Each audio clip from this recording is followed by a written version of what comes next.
Like you mentioned, my name is Raj. I'm a therapist. I'm also a recovering addict. I got 8 years clean and sober on May 15th, and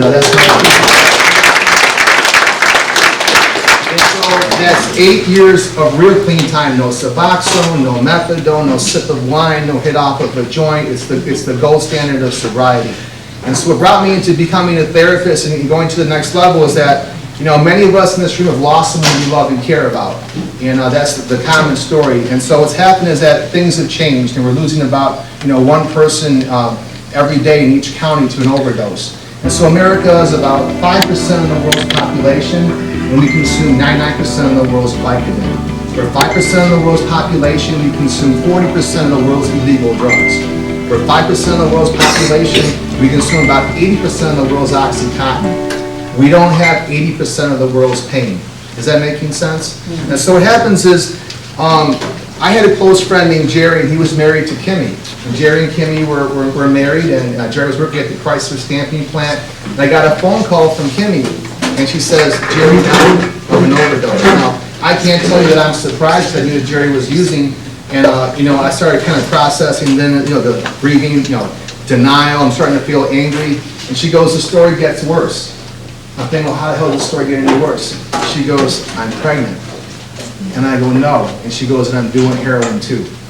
So this story got really worse. So I picked her up within 20 minutes, brought her to her first NA meeting, took her to all her medical appointments, got her detox while she was pregnant. It's a pretty rare thing to do.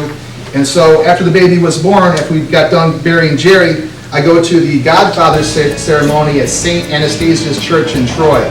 So it's me and Kimmy walking up to the front with the baby in her arms, and Kimmy's still wearing her wedding band, right? And so it's a Saturday morning, about 9 o'clock in the morning. I'm walking up there. My family's there. Jerry's family's there. Kimmy's family's there. And so the priest looks at Kimmy, looks at the wedding band, and goes, who is he? And I say, I'm the Godfather. And he goes, where's the father at? And she says, he can't be here. She's kind of looking down. And he says, grabbing the child out of her arms, I can't understand why the father of this Christian child isn't here on the most important day of this Christian child's life. And in that moment, Kimmy just lost it. Okay, broke down sobbing. She grabs this arm. My arm is soaking wet with her tears. I'm so angry. I want to put my hands on somebody, let them know how I feel about the situation. And I have what's called an epiphany, a sudden awareness. Addiction killed your friend. Now what are you going to do about it? Right? So my philosophy is when addiction smacks me, I smack them back even harder. When addiction kills somebody that I know, I try to get 10 people sober in their honor. That's how you win a war, with a 10-to-1 kill ratio. That being said, I decided to go to University of Michigan to grad school to become a therapist. So there I am sitting in class and I'm reading the preface of the book. Nobody does that, you know that, right? So I'm reading the preface of the book and this girl looks over at me and she goes, why would you read that? It's not going to be on the test. I go, I'm not trying to be mean here, but you're getting an education to get a job. I'm getting an education to become an addiction killer. And every bit of information that's in this book is going to help me kill addiction. And that was my philosophy. That's what drove me. I graduated from U of M with a 4.0. That wasn't on accident. That was on determination. So I began to work at a place called Eastwood Clinic as a volunteer. My success is your success. Remember, because the story ain't so pretty. You can ask Rodney. You can ask Don. 24 overdoses to the hospital, right? These doctors told me there's no way you're ever going to get sober. You're going to end up dead in a dumpster. And so, people, you hear that often enough, you might actually believe that stuff, right? At a certain point, I was like, maybe I'm never going to be sober. So, as a side note, nobody was ever betting on me to win, but a few key people off into the side later on, never in the beginning. So with that being said, working at Eastwood Clinic, I'm doing volunteer work over there. I'm working on my MSW, and I'm carrying out the classic Hazelton literature, right? And recovery today is acceptance of my life and its problems. So I'm handing this over to convicted murderers and people that are on armed robbery charges and drug diversion programs. One of the guys throws it back at me and goes, I'm not reading this shit. So I could have gone into therapist mode, like, you'll do what I say, you're a drug addict, and your best thinking got you a drug habit. Why won't you read it? Because it doesn't make any sense to me. Well, why won't you read it? Because it's got no pictures on it and I got a reading disability and it's kind of embarrassing. So I'm like, all right, how about if I write something and we go over it? Whenever I write something, it's going to have an image on it. He goes, yeah, I'll go over that with you. And so before you know it, I ended up writing a book on addiction called The Underground Recovery Book. Right? So I got a very difficult job. Imagine being me. I go into a high school or a college and make a presentation for 1 hour, right? And so people have seen thousands and thousands of hours of reality television, rap music videos, pro alcohol media, right? And I pop up in there and I go, hey, everybody, drugs and alcohol are bad and sobriety is really good. You gotta listen to me, right? That's a hell of a job.